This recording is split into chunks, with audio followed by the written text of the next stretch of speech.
What's going on, team, and welcome back to the channel.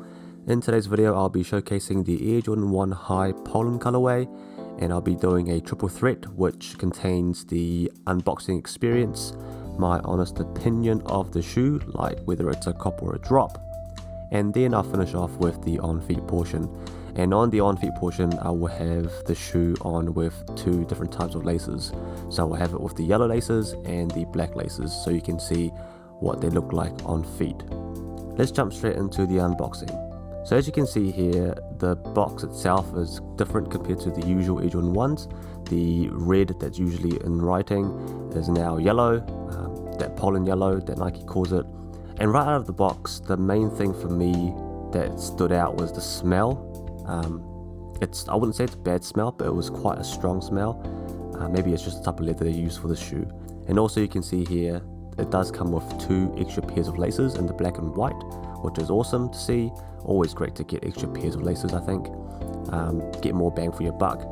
And that's pretty much it for the unboxing. So let's jump straight into my review.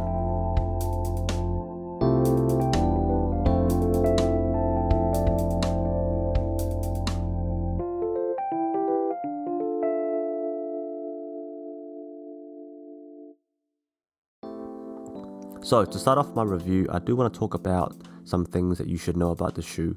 So the shoe came out in late August, retail for $170, which is the normal retail price.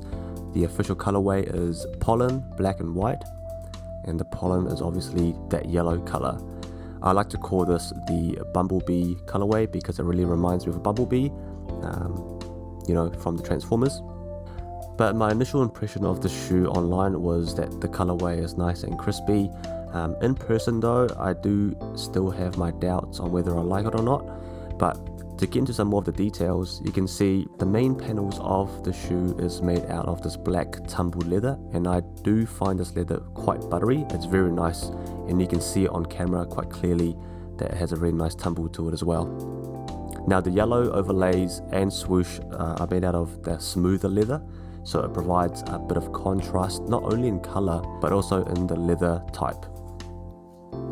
The stitching is also in this lightly shaded yellow that adds in a little bit of contrast to the yellow leather, and then on the tongue it does have the Nike Air stitched in as well. The color paneling reminds me of the AJ1 Shadow 2.0s, and if you have watched that video, I wasn't a huge fan of the shoe initially. Now over the last couple of months it has grown on me a bit more, but this reminds me of the way that shoe looks, just in a different color.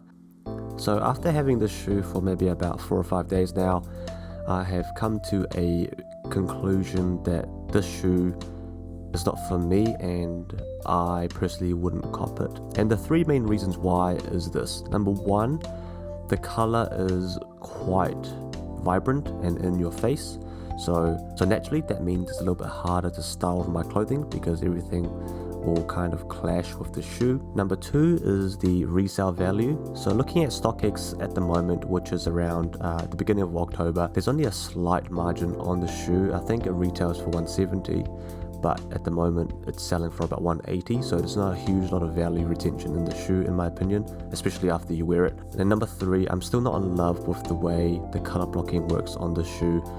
Again, I think it's similar to how I felt with the Shadow 2s, and that has grown on me since, but the Shadow 2.0s, at least they were in a more subtle colorway. In this bright yellow colorway, I think it will be harder for me to fall in love.